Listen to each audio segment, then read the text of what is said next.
नमस्कार, आप देख रहे हैं आज तक। आपके साथ मैं हूं अंजना ओम कश्यप। ओबीसी का नाम किसका बना काम। आज हम इसलिए इस पर चर्चा कर रहे हैं क्योंकि देखिए, बिहार में जाति जनगणना हुई और उसके बाद उसके आंकड़े भी रखे गए और फिर यह सवाल आया कि जातिगत जनगणना वहां पर हुई है, आरक्षण भी बढ़ाने का ऐलान किया गया। अब यूपी में भी इसी तर्ज पर जातिगत जनगणना की मांग हो रही है। समाजवादी पार्टी ने विधानसभा में मुद्दा उठाया, कांग्रेस पहले से इसकी मांग करती रही है, लेकिन इस पूरी कहानी को अगर आप देखेंगे तो सियासत के बीच एक दिलचस्प बात यह है कि एग्जिट पोल के आंकड़े क्या बता रहे हैं। एग्जिट पोल के जो नतीजे हैं आज तक एक्सिस माई इंडिया के, वो ये साफ कह रहे हैं कि कास्ट सेंसस का कार्ड ना राजस्थान में चला, ना मध्य प्रदेश में चला, ना छत्तीसगढ़ में चला। तेलंगाना के आंकड़े अगर जाने तो रात 8 बजे जरूर रहिएगा आज तक के साथ, क्योंकि आज रात 8 बजे हम आपको दिखाएंगे आज तक एक्सिस माई इंडिया पे एग्जिट पोल क्या बता रहा है। लेकिन अब आते हैं वापस जाति जनगणना के मुद्दे पर। अगर ओबीसी वोट बैंक पर ही निशाना है, अगर कांग्रेस ने राजस्थान में अपने मैनिफेस्टो में डाल दिया कि हम कास्ट सेंसस कराएंगे, तो ऐसे में क्या ये कार्ड चलता हुआ दिख रहा है। यूपी में मांग हो रही है, अखिलेश यादव इसका दम भर रहे हैं, लेकिन हम आपको दिखाते हैं कि जो नतीजे एग्जिट पोल के आए हैं उसके मुताबिक, चाहे वो मध्य प्रदेश हो, राजस्थान हो, छत्तीसगढ़ हो, ओबीसी का हाथ बीजेपी के साथ, कांग्रेस का साथ नहीं दिया। राजस्थान में सबसे पहले ओबीसी में आने वाली जो 36% जाट है उन्होंने कांग्रेस को वोट दिया, तो वहीं 42% जाटों ने बीजेपी को वोट दिया, 10% ज्यादा। ओबीसी में ही आने वाले 39% गुर्जरों ने कांग्रेस को वोट दिया, तो 43%, 4% ज्यादा ने बीजेपी को वोट दिया। ओबीसी समुदाय के जो अन्य हैं उनमें से 29% वोटर्स ने अगर कांग्रेस को वोट दिया, तो वहीं 55%, ये हमारा सर्वे बता रहा है कि 29% अगर अन्य ओबीसी में से गए कांग्रेस की तरफ, तो 55% चले गए बीजेपी की तरफ। मध्य प्रदेश, छत्तीसगढ़ में भी ओबीसी वोटरों ने बीजेपी की झोली भरी है। ये क्या संकेत दे रहा है? मध्य प्रदेश में देखिए, ओबीसी वोटरों में 56% के बीजेपी को वोट देने का अनुमान बताया जा रहा है। वहीं अगर आप कांग्रेस के साथ देखें तो 32% ओबीसी वोटरों के होने की उम्मीद है। छत्तीसगढ़ आइए, 49% यादव वोटर्स ने बीजेपी का साथ दिया, तो 37% यादव वोटर्स ने कांग्रेस के साथ खड़े नजर आए। अन्य जो ओबीसी है, उन दूसरे ओबीसी समुदाय में 49% वोटर्स ने बीजेपी को वोट दिया, तो 36% ने कांग्रेस को दिया। 2014 और 19 लोकसभा चुनाव के आंकड़े आपको दिखाते हैं, बहुत दिलचस्प है, क्योंकि यहां पर ओबीसी ने बीजेपी को कांग्रेस से ज्यादा वोट दिया। आज हम इसी पर चर्चा करेंगे। ये हम आपको दिखा रहे हैं छत्तीसगढ़ के आंकड़े। अगर हम आपको एक बार 14 और 19 के लोकसभा के आंकड़े दिखा दें, तो वहां पर भी आप देखिएगा कि बीजेपी बढ़ते बढ़ते 44% ओबीसी वोट बैंक पर पहुंच गई, और इसीलिए 2024 के चुनावों के पहले या फिर राज्यों में ये देखिए ओबीसी वोट शेयर 15 पर खिसक गई कांग्रेस, 29 में भी, 14 में भी। वहीं ओबीसी वोट बैंक बीजेपी का 34 से पहुंच गया 44 पर। सबसे ज्यादा नुकसान पता है किसे हुआ? क्षेत्रीय दलों को, जिनके पास ओबीसी वोट पहले जाता था, उनका भी पूरा का पूरा जो पाई है वोट का, वो खिसक गया ओबीसी में। अब इसी पर हम चर्चा करेंगे कि कास्ट सेंसस का कार्ड क्या कारगर साबित नहीं हो रहा है चुनावों में। लेकिन पहले ये रिपोर्ट।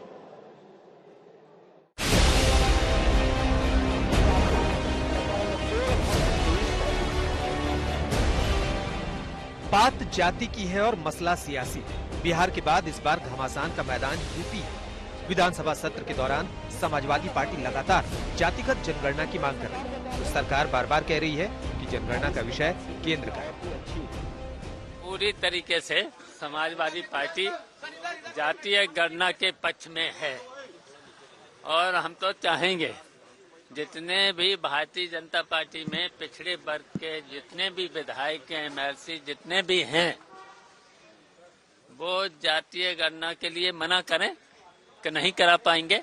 जो अनुसूचित 7 है उसके 69 में जनगणना का अधिकार भारत सरकार, भारत के संसद को है, और भारत के संसद को अतिक्रमण करके राज्य जनगणना नहीं करा सकता, और उसके लिए भारत की संसद ने कानून भी बना रखा है।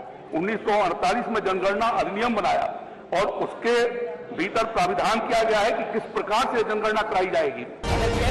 यूपी में विपक्ष ने सदन के भीतर से लेकर बाहर तक मोर्चा खोल रखा है। मैंने उत्तर प्रदेश में जातिवार जनगणना पर चर्चा के लिए अपना निजी विधेयक प्रस्तुत किया है, और वास्तविकता ये है कि ये विधेयक भारतीय जनता पार्टी के सदस्यों के द्वारा होना क्योंकि उत्तर प्रदेश में पिछड़े और दलितों के नाम पर सत्ता लेकर आप बैठे हुए हैं, तो ये विधेयक भी आपके द्वारा आना चाहिए था। जाति जनगणना भारत सरकार के माध्यम से कराई जाएगी और हमारे वरिष्ठतम नेताओं ने भी ये कहा है कि हम जाति जनगणना के खिलाफ नहीं है, और केशव प्रसाद मौर्य भी जाति जनगणना के खिलाफ नहीं है, ये सदन में छाती ठोक करके कह रहा हूं। लेकिन उत्तम जी शांत रहिए। लेकिन माननीय सभापति महोदय, आप जाति जनगणना कराने की बात तो करते हो, कराने के पक्ष में नहीं हो। जाति जनगणना की मांग को लेकर विपक्षी मोर्चे में समाजवादी पार्टी के साथ साथ कांग्रेस भी शामिल है। लगातार कांग्रेस पार्टी ने, राहुल गांधी जी ने सदन के अंदर इस बात को उठाया है कि सरकार क्यों भाग रही है जाति जनगणना से। और अब तो जब बिहार में जाति जनगणना स्टेट ने कर दी है, तो क्या दिक्कत है? सरकार को भी कर देना चाहिए। यहाँ पे उत्तर प्रदेश में ये सबसे बड़ा राज्य है, लगातार यहाँ मांग उठती आ रही है, तो जाति जनगणना होनी चाहिए, सबको समान अधिकार मिलना चाहिए। ये जनगणना ये राज्य सरकार के अधीन नहीं आता है, जो ये केंद्र सरकार का है, ये केंद्र सरकार का विषय है, इसलिए इस सदन से उस पर कुछ भी चर्चा करने का औचित्य नहीं है। जो मेरे अधिकार क्षेत्र में नहीं है, उस पर चर्चा करने का भी कोई औचित्य नहीं है। एक तरफ ओबीसी वोटरों को लुभाने के लिए जातिगत जनगणना और आरक्षण में बढ़ोतरी की मांग है, तो दूसरी ओर एग्जिट पोल के चौंकाने वाले नतीजे। एक्सिस माई इंडिया और इंडिया टुडे ग्रुप के एग्जिट पोल बताते हैं कि राजस्थान, मध्य प्रदेश और छत्तीसगढ़ तीनों राज्यों में ओबीसी ने कांग्रेस से ज्यादा बीजेपी पर भरोसा किया। जरा नजर डालिए। राजस्थान में ओबीसी में आने वाले 36% जाटों ने कांग्रेस को वोट दिया, तो वहीं 42% जाटों ने बीजेपी को वोट दिया। ओबीसी में ही आने वाले 39% गुर्जरों ने कांग्रेस को वोट दिया, तो 43% ने बीजेपी पर भरोसा किया। दूसरे ओबीसी समुदाय के 29% वोटरों ने कांग्रेस को वोट दिया, तो 55% ने बीजेपी पर भरोसा किया। एग्जिट पोल के नतीजे बताते हैं कि मध्य प्रदेश और छत्तीसगढ़ में भी ओबीसी वोटरों ने बीजेपी की झोली भरी। मध्य प्रदेश में ओबीसी वोटरों में 56% के बीजेपी को वोट देने का अनुमान है, वहीं कांग्रेस के साथ 32% ओबीसी वोटरों के होने की उम्मीद है। छत्तीसगढ़ में 49% यादव वोटरों ने बीजेपी का साथ दिया, तो 37% यादव वोटर कांग्रेस के साथ नजर आए। दूसरे ओबीसी समुदाय के भी 49% वोटरों ने बीजेपी को वोट दिया, तो 36% कांग्रेस के साथ दिखे। एग्जिट पोल के ये नतीजे तब हैं जब राहुल गांधी चुनावों के दौरान भी जातिगत जनगणना की मांग करते रहे। अब जैसे ही मैंने नरेंद्र मोदी जी से कहा पार्लियामेंट में कि भैया एक काम कीजिए, ये जाति जनगणना कर लीजिए, उस दिन के बाद नरेंद्र मोदी जी कहते हैं, भैया भाषण में कहते हैं हिंदुस्तान में कोई जात नहीं है, हिंदुस्तान में सिर्फ गरीब है। और जनगणना की बात, जाति जनगणना की बात नरेंद्र मोदी जी के मुंह से नहीं निकलती। तो क्या पिछड़ों को कांग्रेस और इंडिया गठबंधन के जातिगत जनगणना वाले दाव पर भरोसा नहीं हो रहा? अगर ऐसा है तो क्या यूपी में विपक्ष अपना स्टैंड बदलेगा? आज तक ब्यूरो। तो आइए चर्चा की शुरुआत करते हैं। हमारे साथ चरण सिंह सापड़ा साहब, प्रवक्ता कांग्रेस पार्टी के, इस चर्चा में जुड़ रहे हैं। अरविंद वाजपेयी जी, एलजेपी के प्रवक्ता, जुड़ रहे हैं। अनुराग भदौरिया जी, प्रवक्ता समाजवादी पार्टी के, जुड़ रहे हैं। शशि शेखर, वरिष्ठ पत्रकार, हमारे साथ जुड़ रहे हैं। प्रोफेसर अवनिजेश अवस्थी, राजनीतिक विश्लेषक के तौर पर, और विनोद अग्निहोत्री जी, वरिष्ठ पत्रकार, यहाँ पर स्टूडियो में हमारे साथ लगातार बने हुए हैं। मैं सबसे पहले आपके साथ अरविंद वाजपेयी जी शुरुआत करना चाहती हूँ, क्योंकि जो तस्वीर उभर रही है उसमें कम से कम ये एग्जिट पोल ऐसे इशारे कर रहे हैं कि जो ओबीसी का साथ है, राजस्थान में एक डेटा उल्टा लिखा हुआ था, उसको हम करेक्शन भी कर रहे हैं, जिसमें अन्य ओबीसी में 55% बीजेपी की तरफ गए हैं, 29% गए हैं कांग्रेस की तरफ से। ये हमारी सर्वे की रिपोर्ट, एग्जिट पोल की डिटेलिंग जो हम करते हैं उससे निकले हुए फैक्ट्स हैं। ये क्या इशारा कर रहा है? क्योंकि कास्ट सेंसस पर तमाम विपक्षी पार्टियां, कांग्रेस तो खुलकर तमाम विपक्षी पार्टियां घेर रही हैं। अखिलेश यादव आपकी मोर्चेबंदी कर रहे हैं आपके खिलाफ यूपी में कि कास्ट सेंसस पर बीजेपी बैकफुट पर है। एनडीए के साथी के तौर पर क्या कहेंगे? देखिए, एग्जिट पोल में जो आंकड़े आपके आ रहे हैं सर्वे में, उसके हिसाब से एक बात तय होती है कि जो प्रधानमंत्री मोदी जी कह रहे हैं कि गरीब की जाति सबसे बड़ी जाति है, उसी बात पे जनता मोहर लगा रही है। ये हमको नजर आता है। क्यों नजर आता है उसके हम कारण भी बताते हैं। देखिए, खाली नारों से काम नहीं चलेगा। अभी तक होता क्या है कि नारे लगाओ और जनता से वोट ले लो। और इसका सबसे ताजा उदाहरण था 2007 का नीतीश बाबू का। उन्होंने दलित और महादलित दो कैटेगराइज कर दिए, ऐसे पिछड़ों को अति पिछड़े में कैटेगराइज कर दिया और सत्ता में काबिज हो गए। 30 साल बाद उनको फिर ध्यान आया कि भाई अब क्या करें, अब तो कोई मुद्दा मिल नहीं रहा। उन्होंने कोशिश की इंडी बनाए, उसके चेयरमैन बन जाए या कन्वीनर बन जाए, वो कहीं उनको नजर नहीं आया कि कोई चीज कामयाब होगी। तो घूम फिर के वो अपने पुराने एक्सरसाइज जो करते हैं, जातिगत जनगणना के नारे पे आ गए और स्पेशल स्टेटस डिमांड कर रहे हैं बिहार के लिए।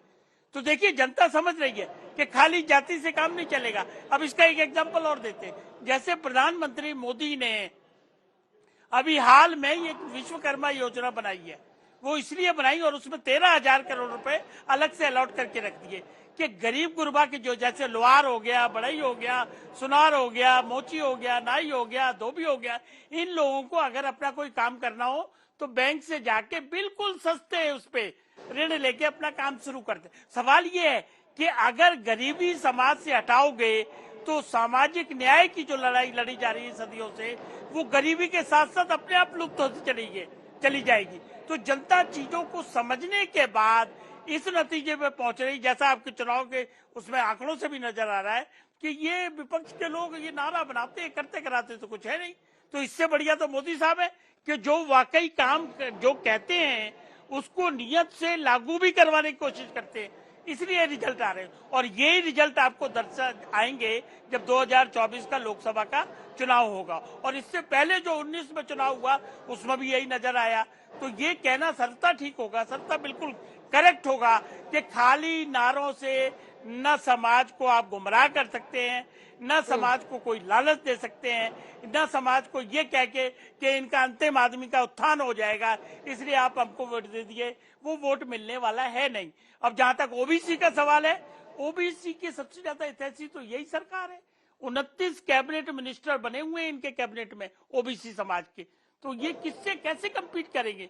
और जब राजस्थान की बात आती है तो वहां कितने लोग ओबीसी है या कितने लोगों को टिकट ओबीसी के दे दिए? ये जनता देख रही है, महसूस कर रही है और उस महसूस करने के हिसाब से अपना आकलन करने के बाद इस तरह के रिजल्ट देने की संभावना बन रही है। सापरा साहब, ये जो हमारा एग्जिट पोल है उसके मुझे पता है कि आप कहेंगे अभी नतीजों का इंतजार कीजिए अभी, और हम भी कर रहे हैं, सबको पता है कि 3 दिसंबर को नतीजे सामने आएंगे, लेकिन उससे पहले इस पर जरा चर्चा तो होनी चाहिए। अगर इस तरह का रिफ्लेक्शन है एग्जिट पोल में तो वो एक बहुत बड़ा संकेत है कि कास्ट सेंसस का कार्ड नहीं चल रहा है। मैं पीएम की एक बाइट आपको सुनाना चाहती हूँ। वो भी कहते हैं 4 जातियां हैं देश में, लेकिन वो किस तरह की व्याख्या कर रहे हैं जातियों की, उसको सुनिए। प्रधानमंत्री नरेंद्र मोदी ने क्या गिनाया? 4 जातियां।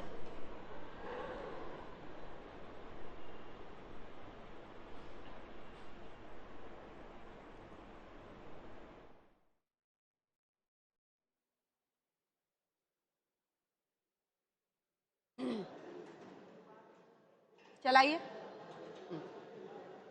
मेरे लिए देश की सबसे बड़ी 4 जातियां हैं।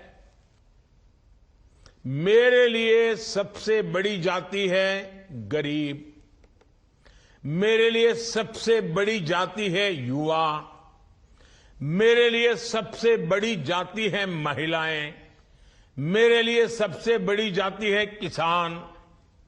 इन 4 जातियों का उत्थान ही अगर भारत को विकसित बनाएगा, और अगर 4 का हो जाएगा ना, इसका मतलब सबका हो जाएगा।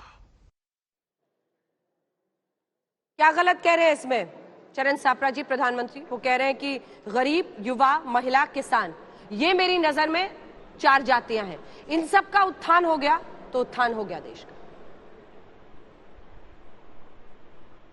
देखिए अंजना जी, जैसे आपने ठीक कहा कि यही डिस्कशन अगर 3 तारीख के बाद 4 तारीख को होती तो निश्चित रूप से हम इसमें पर्याप्त रूप में सारी बात कर सकते थे। खैर, मैं आपके एग्जिट पोल की इज्जत मान सम्मान करता हूं जो आपके लोगों ने करा है।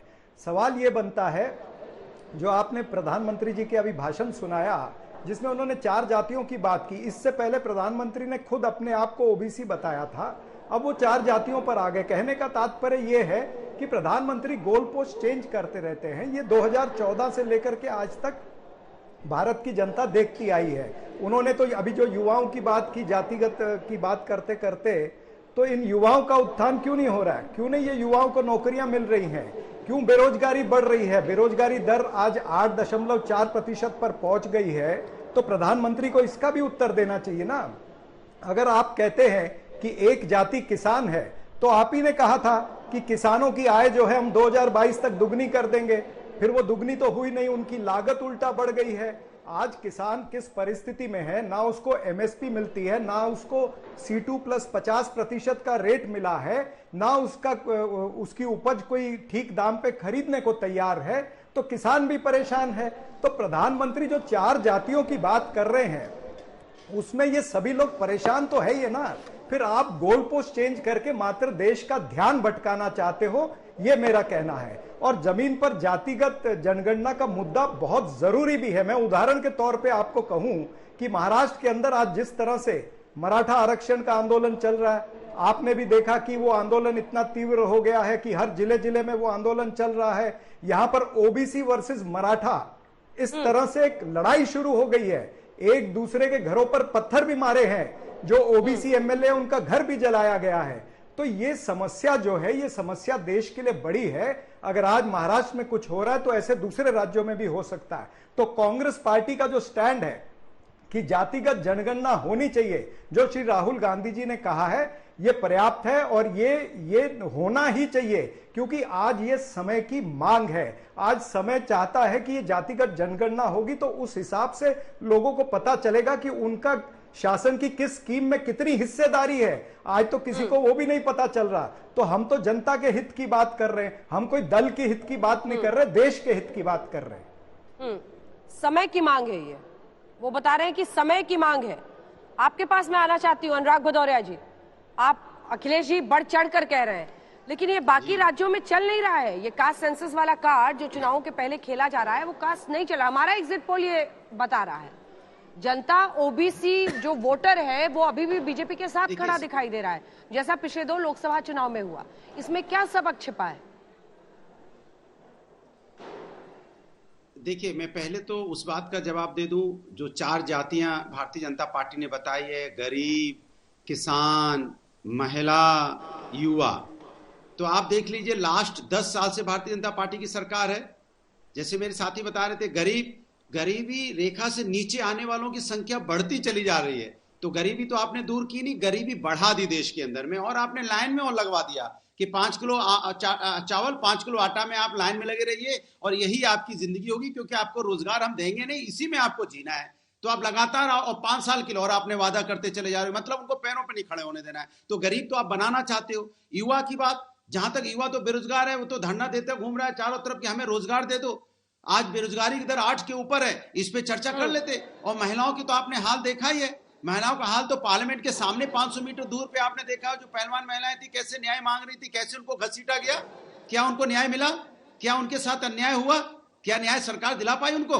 मणिपुर की बेटियों को न्याय दिला पाई? ये सवाल बहुत बड़ा सवाल है। देश की राष्ट्रपति जी को जब वो पार्लियामेंट के उद्घाटन, जो नया भवन बनता है उसको उद्घाटन में नहीं बुलाते, तो महिला सम्मान की बात कहां करते हैं ये। और किसान की बात कर लीजिए, यही किसान 1-1 साल तक धरने पे बैठा रहा, चाहे तपती हुई धूप हो, चाहे यहाँ पे बारिश हो, चाहे कड़ाके की ठंड हो। न जाने कितने किसानों की मौतें हो गई, तब जाकर आपको बिल पास करना पड़ा। माने मौतें होंगी किसानों को, तब तो आप काला कानून अपना पास करोगे। जहां तक आप जनगणना की बात बोलते हो, मैं तो कहता हूं, हमने तो कहा पीडीए हमारा पिछड़ा, दलित, अल्पसंख्यक में हम अगड़ा भी बोलते हैं, आदि आबादी बोलते हैं, आदिवासी भी बोलते हैं। तो ये आप इस पे काम कहाँ करते हो? हम तो सदन में हमने तो सदन में पूछा, भाई यहाँ 69,000 शिक्षकों की भर्ती है जो पिछड़ा अपना आरक्षण मांग रहे हैं, तो डिप्टी सीएम से पूछा गया क्या आप इनके साथ हैं कि नहीं है, पिछड़ों के साथ? आप जरा बताइए, आप जनगणना के साथ हैं कि नहीं, बताइए। अपना दल के मंत्री बैठे थे आशीष पटेल, उनसे पूछा गया आप बताइए आप पिछड़ों के साथ हैं कि नहीं, जनगणना होनी चाहिए कि नहीं होनी चाहिए, पिछड़ों में जो यहाँ पे आरक्षण मांग रहे हैं उनको रोजगार मिलना चाहिए कि नहीं मिलना चाहिए, तो उनके मुंह से आवाज नहीं निकलती है। लेकिन पीछे जब इनको जाति की बात करनी होगी तब कहेंगे मन से खड़े होकर कि मैं फलाने समाज से आता हूँ, मुझे वोट दीजिए। तब तो लोग अपनी जाति बताते हैं। अनुराग जी, आप ही से सवाल है, हो जाएगी। अखिलेश बाबू ने जो पीडीए खोजा है, उनको आवाज नहीं जा रही है, सुनिए सवाल सुनिए ना। पीडीए जो उन्होंने खोजा है, वो उसका असल मीनिंग है, जो फुल फॉर्म है, वो है पब्लिक डिस्प्ले ऑफ अफेक्शन। और ये जो पब्लिक डिस्प्ले ऑफ अफेक्शन आप कर रहे हैं जातियों के आधार पर, इसको लेकर मेरा प्रश्न तो कुछ और था, आपने अलग ऐसे लिख दिया। मैं आपसे ये पूछ रही थी कि जो एग्जिट पोल के आंकड़े हैं सर, वो ये अंकित कर रहे हैं, सुनिए ना सर, वो ये समझा रहे हैं कि ओबीसी वोट अभी भी बीजेपी के साथ टिका हुआ है, तो कास्ट सेंसस वाला कार्ड नहीं चल रहा है। ये जो पब्लिक डिस्प्ले ऑफ अफेक्शन यानी सार्वजनिक रूप से प्यार का इजहार आप जातियों के आधार पर चुनावों के पहले कर रहे हैं, उस पर ओबीसी आपसे कन्विंस नहीं हो रहा है, ये सवाल था।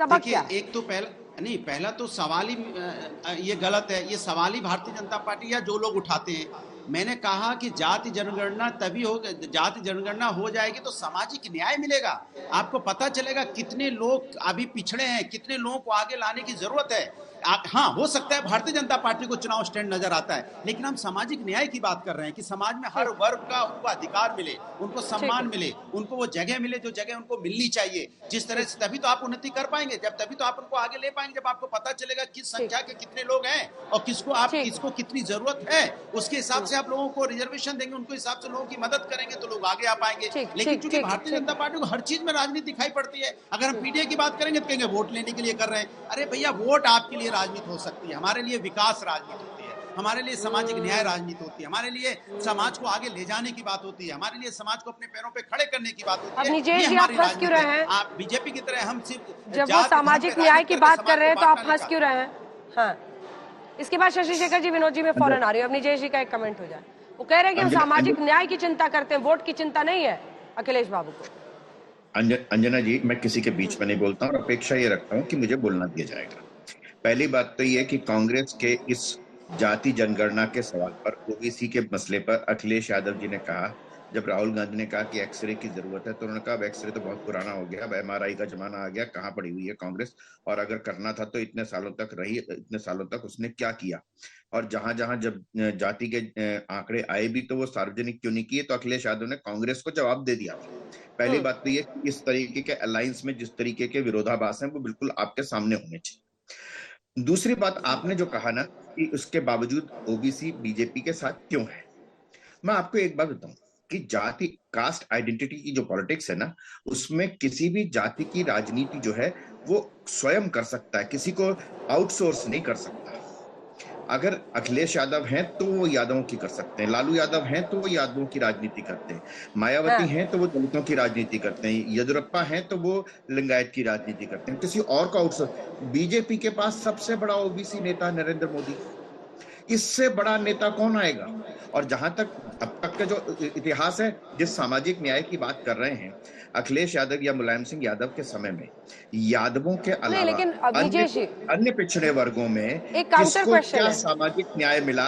आंकड़े आप बताएंगी तो ज्यादा अच्छा है, मुझे तो बायस कह दिया जाएगा। तो मैं बता ही रही हूँ, लेकिन अगर प्रधानमंत्री स्वयं कहते हैं कि सिर्फ 4 जाति है, गरीब, युवा, किसान, महिला, तो फिर पीएम कैसे ओबीसी हो गई? ये जात बताने की क्या जरूरत पड़ी? नहीं, ये मैं इसीलिए कह रहा हूँ आपको कि अगर आप जाति की बात करेंगे तो उसके बाद विश्वास जो होगा उस पर पीएम खुद है, स्वयं है। मैंने कहा जो कास्ट आइडेंटिटी की पॉलिटिक्स है, लेकिन अगर आप, हंसने की बात नहीं है ना, आपको बताओ ना कितने थे?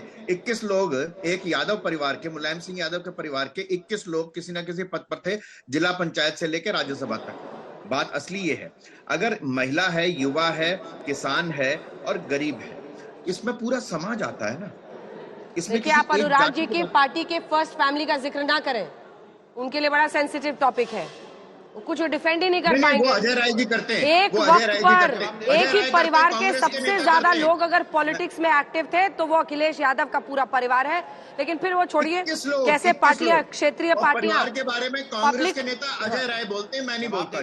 प्राइवेट लिमिटेड बन गई। शशि शेखर जी, आपके पास आते हुए सवाल ये है कि मंडल रीलॉन्च के जरिए 2024 में मोदी को हैट्रिक मारने से रोकने की पूरी पहल की जा रही है। कांग्रेस पार्टी खुलकर अब सामने आ गई है। राजस्थान में अपने मैनिफेस्टो तक में डाल दिया कास्ट सेंसस करेंगे। राजस्थान के आंकड़े दिखाइए, जाट हो तो गुर्जर हो तो गुर्जर, सचिन पायलट के होते हुए सारे के सारे ज्यादा, मतलब जाट अगर 42%, एक बार नंबर दिखा दीजिएगा प्लीज, 36% कांग्रेस के साथ जाट गए हैं तो 42 बीजेपी की तरफ। गुर्जर 39% अगर गए हैं कांग्रेस की तरफ तो 43 बीजेपी की तरफ। अन्य ओबीसी, उन ये डेटा है, इसको चेंज कराना होगा।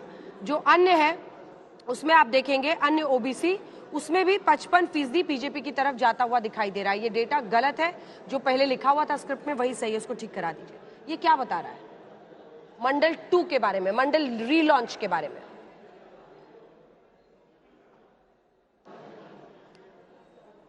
शशि जी आपसे सवाल है सर। अर्चना, सवाल मुझसे? अच्छा, आप एक बार जरा सवाल रिपीट करेंगी प्लीज? सर मैं राजस्थान के आंकड़े दिखा रही थी। राजस्थान हो, छत्तीसगढ़ हो, मध्य प्रदेश हो, ओबीसी वोट बीजेपी की तरफ जाता हुआ दिखाई दे रहा है। जो मंडल 2 के जरिए मोदी को हैट्रिक मारने से रोकने की विपक्ष की कोशिश है, क्या उसको एक सेटबैक है एग्जिट पोल के सर्वे के मुताबिक? इसमें 2 कॉन्ट्रेरी पॉइंट्स हैं Chitra, sorry Anjana, I am really sorry. पहला पॉइंट ये है कि ये पूरी तरह बेअसर रहा है, इसको मानना इसलिए अनुचित होगा क्योंकि अगर आप 2019 से और 2014 से मिलाएं इसको तो लगभग दोगुना हो गया है कई जगहों पर, तो इसको पूरी तरह बेअसर मानना अनुचित होगा। लेकिन ये उतना असरकारी नहीं है कि इनको, मैं आपके एग्जिट पोल के आंकड़ों पर ही टिप्पणी कर रहा हूं, 3 को ये स्थिति बदल भी सकती है, लेकिन ये उतना असरकारी नहीं है कि वो एकदम से इनको सत्ता के शीर्ष पर पहुंचा दे या सत्ता की चौहद्दियों में दाखिल करा दे। उसकी 2-3 वजह हैं। वजह नंबर 1 कि नरेंद्र मोदी ओबीसी के अनडाउटेडली देश में सबसे बड़े लीडर हैं। अगर बाकी ओबीसी के लीडर की बात करें, चाहे तेजस्वी यादव हो, चाहे नीतीश कुमार हो, चाहे अखिलेश यादव हो, चाहे भूपेश बघेल हो, चाहे कोई अन्य हो, उनकी अपने राज्य के बाहर अपनी ही बिरादरी के लोगों में कोई अपील नहीं है। यूपी और बिहार इसके टिपिकल उदाहरण हैं। 2 बड़े यादव वंश हैं वहां पर और दोनों की एक दूसरे राज्यों में कोई अपील नहीं है। तो नरेंद्र मोदी अनडाउटेडली देश के सबसे बड़े ओबीसी लीडर हैं। ये, लेकिन ये जब मैं बोल रहा हूं तो मुझे लगता है कि वो उनके साथ इनजस्टिस है, अन्याय है, क्योंकि देश के नेता हैं और उनको सबका वोट मिलता है, लेकिन लगता है ओबीसी उनमें आसरा रखे हुए है। एक बात।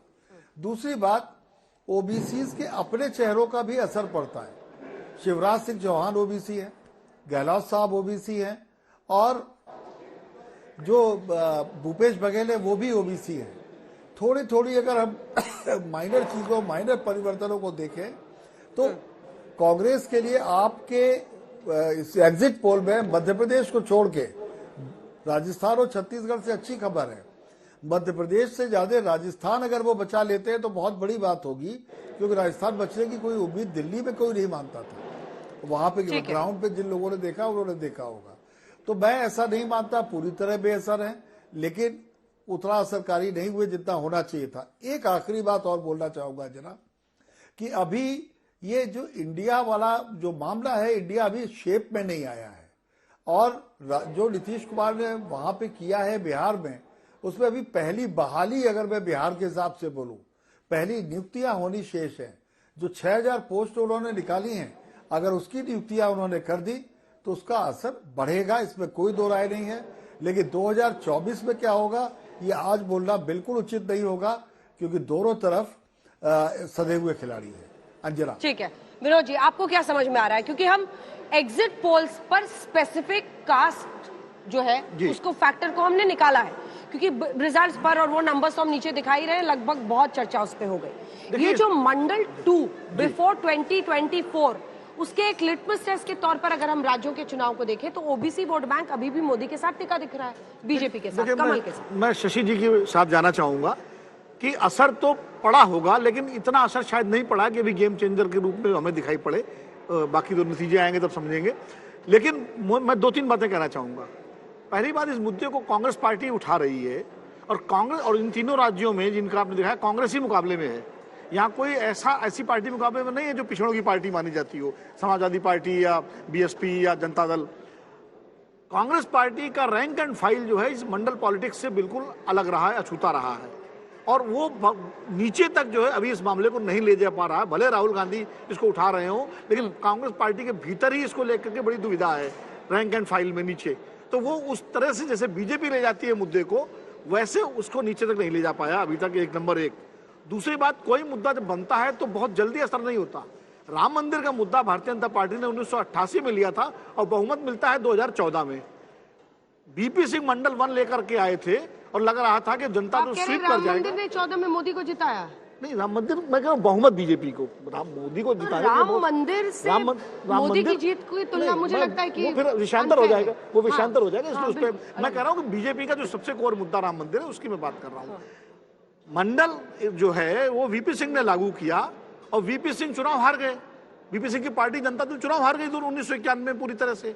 कायदे से तो उनको पूरे बहुमत से 2/3 बहुमत से आना चाहिए था, लेकिन इसलिए मैं कह रहा हूं। और तीसरी बात जो है, जो शशि जी ने कही, बिल्कुल सहमत हूं। देखिए, जिस तरह हिंदुत्व की प्रयोगशाला गुजरात है, वैसे ही सामाजिक न्याय मंडल राजनीति की प्रयोगशाला बिहार है। बिहार उस पूरे मंदिर आंदोलन के दौर में भी बिहार जो है वो लालू यादव के साथ खड़ा था, क्योंकि वहां एक पिछड़े नेता के रूप में लालू यादव उभर करके सामने आ गए थे।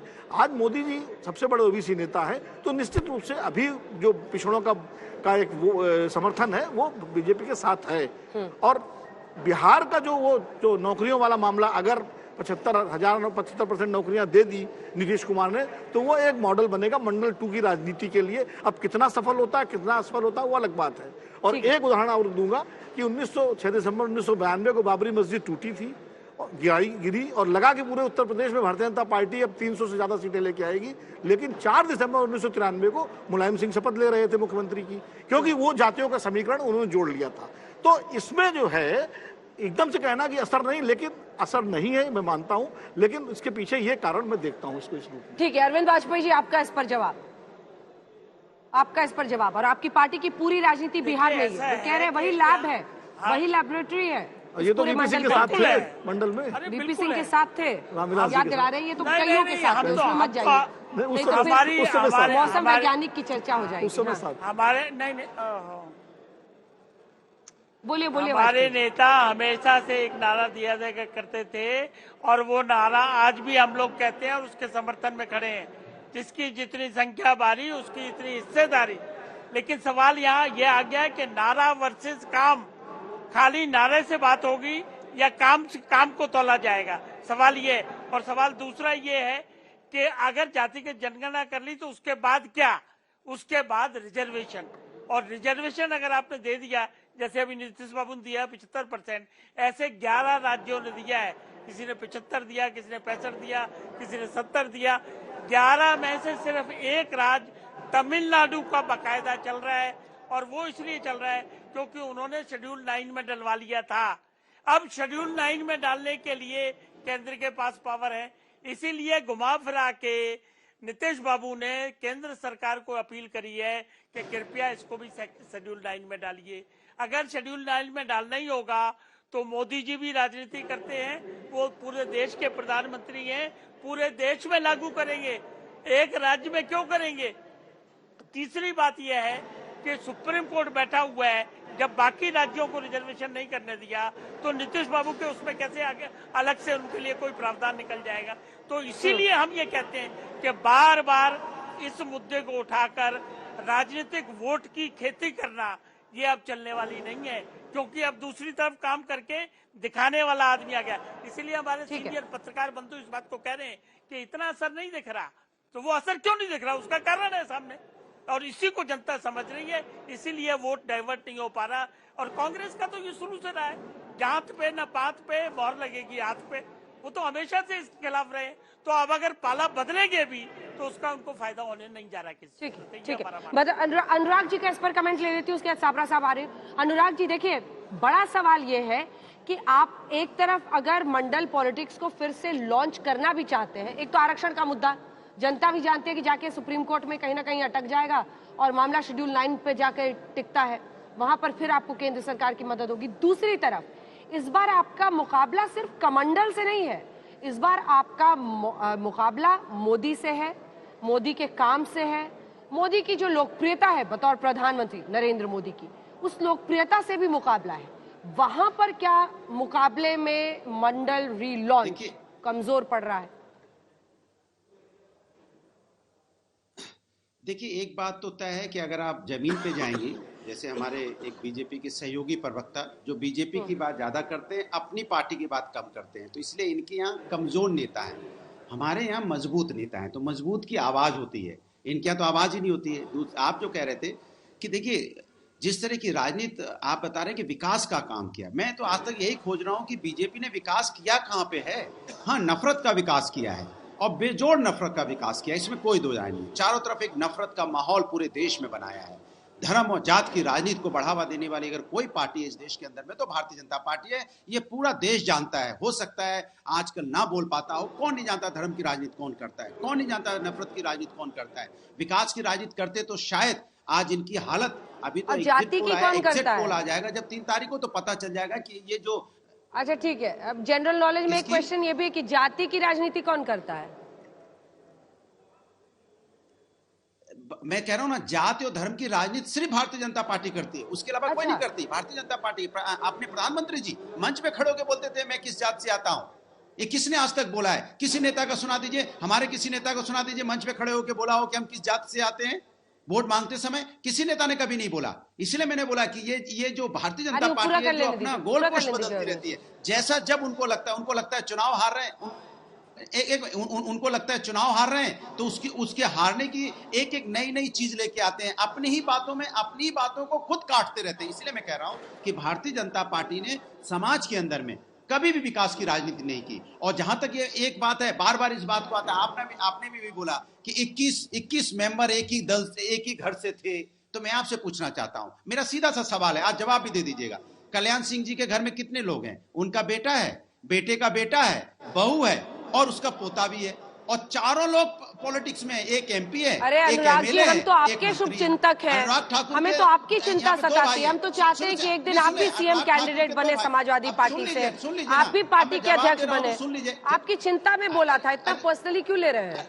अरे सुन तो लीजिए ना, अब मेरी बात सुन लीजिए, 2 मिनट सुन लीजिए, 2 सेकंड, सबको मौका दिया, मुझे भी दे दीजिए। अनुराग ठाकुर जी के पिताजी चीफ मिनिस्टर, बेटा कैबिनेट मंत्री, दूसरा भाई बीसीसीआई में, और कोई मेंबर है तो बताइए। हम आपसे पूछना चाहता हूं, अपना दल में जो उनकी अपना दल की वो आपकी यहाँ मंत्री है कैबिनेट में, उनके पति वहां पे मंत्री है उत्तर प्रदेश में, और कोई है तो बताइए, वो भी बन जाता।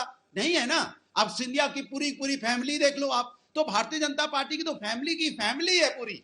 और हमारे यहाँ समाजवादी की बात करें, समाजवादी में लोकतंत्र है, लोकतंत्र में वही जीत के आता है जिसको जनता चुनती है, जिसको जनता चुनती है। आप बताइए ना, जिसको जनता चुनती है वही चुन के आता है। शायद ये लोकतंत्र को गाली देते हैं बार बार रह के, और जिसको गाली देते हैं उसी को फिर अपने यहाँ अपनाते भी हैं। अरे चिराग पासवान जी बता देना, चिराग पासवान जी के यहाँ इनके पिताजी और चिराग पासवान छोड़ दे देते इनको, वाजपेयी जी को। इतने दिनों से वाजपेयी जी चिराग पासवान की पार्टी को ढो रहे हैं टीवी डिबेट में, नहीं इनको बना देते भाई अध्यक्ष, तो देखते हम भाई। वो अपने ही घर में तो हैं। तो जब भारतीय जनता पार्टी के सहयोगी दल और भारतीय जनता पार्टी अगर कोई काम करेगी तो ठीक है, दूसरा कोई करेगा तो वकील है, लॉयर है, वो भी बने, उंगली उठाने वाले लोग हैं। तमाम दलों में ये होना चाहिए, बिल्कुल।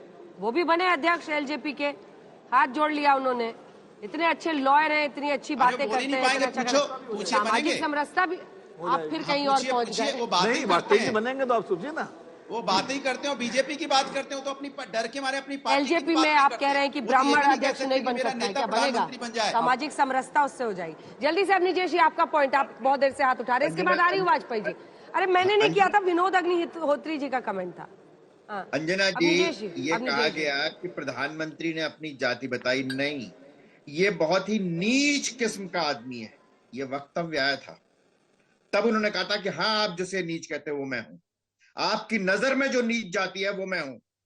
यह है असलियत, यह है यथार्थ। किस तरीके से तोड़ के मरोड़ के आज उन्होंने जब कहा कि मेरे लिए जाति का मतलब यह है कि इस समाज का समूचा वह वर्ग जो किसी ना किसी कारण से विकास में सबसे ज्यादा उपयोगी आगे आ सकता है, अब मेरे लिए वो जाति है। तो इसको उस दृष्टि से देखना चाहिए। अंजना जी 10 सेकंड और लूंगा। 2014 के पश्चात की राजनीति का व्याकरण बदल चुका है। 1980 के दशक की राजनीति के आधार पर 2014 के बाद की राजनीति का विश्लेषण नहीं करना चाहिए और न किया जा सकता है, और उसी तरीके से वो गलत साबित होगा। ठीक है सापरा साहब, मैं एक अलग पॉइंट ऑफ व्यू से ये सवाल पूछना चाहती हूँ।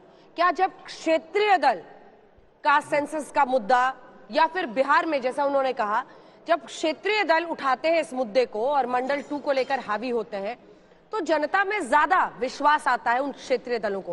क्या कांग्रेस की जो छवि है पूरी, वो मंडल से जाहिर तौर पर आप उसके खिलाफ थे एक वक्त पर, तो उसके खिलाफ होने की वजह से वो छवि टिक गई है और इसीलिए इन राज्यों में जहां बीजेपी कांग्रेस का सीधा मुकाबला है वहां पर आपको कास्ट सेंसस का या मंडल रीलॉन्च का फायदा नहीं दिख रहा है।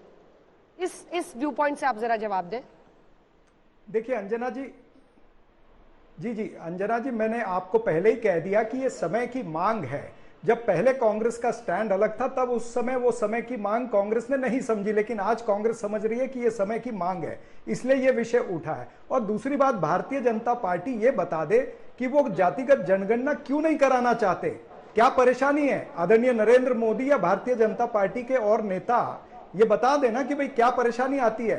मैं देख रहा हूं आपके शो पर परेशानी तो अरविंद वाजपेयी को भी है, वो भी खुलेआम नहीं बोलना चाह रहे हैं, वो भी इधर उधर की बात कर रहे हैं, यानी चित भी मेरी पट भी मेरी। इसी तरह से बीजेपी के जो और सहायता करने वाले दल हैं, वो चाहे अपना दल है, चाहे ओम प्रकाश राजभर है, चाहे वो संजय निषाद है, क्या वो मानते हैं कि जातिगत जनगणना नहीं होनी चाहिए? बीजेपी तो खुलेआम कहती है कि हम कराने के लिए तैयार नहीं है। तो इनको भी सोचना पड़ेगा कि जातिगत जनगणना के साथ में खड़े होना या उसके विरुद्ध में खड़ा होना है। 2024 का जो चुनाव होगा उसमें अनेक मुद्दे होंगे, उसमें महंगाई, बेरोजगारी, आर्थिक विषमता, किसानों की समस्या, महिला उत्पीड़न, दलितों का उत्पीड़न, आदिवासियों का उत्पीड़न, ये तमाम सारे मुद्दे होंगे। लेकिन उसमें एक मुख्य मुद्दा जो होगा जातिगत जनगणना का भी होगा, ओपीएस का भी होगा। 2024 का चुनाव जो है वो एक विषय पर नहीं लड़ा जाएगा। जिस तरह से आप कह रहे हैं मंडल रीलॉन्च, तो मंडल रीलॉन्च नहीं मैं इसको कहूंगा, मैं कहूंगा कि ये समय की मांग है और ये समय की मांग में बाकी के इशू में ये भी एक मुद्दा होगा। और ये 2024 का चुनाव जो होगा वो मोदी वर्सेस मुद्दा होगा। एक तरफ मोदी होंगे और दूसरी तरफ मुद्दे होंगे, तो मोदी को मुद्दों का जवाब देना पड़ेगा। ठीक है, जवाब दीजिए जल्दी से अरविंद वाजपेयी जी, आप पर बहुत ज्यादा दबाव बन गया है। देखिए नहीं कोई दबाव नहीं है, हमारे पे कोई दबाव नहीं है। देखिए ऐसा है, प्रधानमंत्री जी ने कभी भी जातिगत जनगणना कराने से इनकार नहीं किया है। आपको कैसे, तो मैं उसका जवाब दूं। नीतीश बाबू और तेजस्वी यादव और ये सब मिलकर डेलीगेशन किया था और उसके बाद प्रेस कॉन्फ्रेंस करके बाकायदा नीतीश बाबू ने ये जवाब दिया था कि प्रधानमंत्री ने अरे आप तो कह ही रहे हैं, वो भी कह रहे हैं। उसके बाद अभी अमित शाह जी ने भी बाकायदा पब्लिक रैली में कहा कि हम इसके इनकार नहीं कर रहे हैं, उपयुक्त समय आने पर किया जाएगा। लेकिन हमारी पार्टी और हमारे नेता रामविलास पासवान जी इससे आगे की बात कर रहे हैं। उपयुक्त समय वो कहते हैं कि प्राइवेट में भी रिजर्वेशन चाहिए और खाली रिजर्वेशन नहीं चाहिए, खाली रिजर्वेशन नहीं चाहिए। हम ये चाहते हैं कि हिस्सा चाहिए, हिस्सा मोदी देने की कोशिश कर। ठीक है, चलिए इसी के साथ आप सभी का बहुत धन्यवाद हमारे साथ जुड़ने के लिए। आज रात 8 बजे एग्जिट पोल में आज तक एक्सिस माई इंडिया में तेलंगाना में किसकी हो रही है सत्ता में वापसी या फिर नहीं हो रही है बीआरएस की वापसी केसीआर की, और कांग्रेस ले जा रही है बाजी। कहां पर ओवैसी की पार्टी, कहां पर बीजेपी, ये सब बताएंगे। क्या कहता है हमारा एग्जिट पोल तेलंगाना को लेकर रात 8 बजे। जरूर रहिएगा मेरे साथ, देखते रहिए आज तक।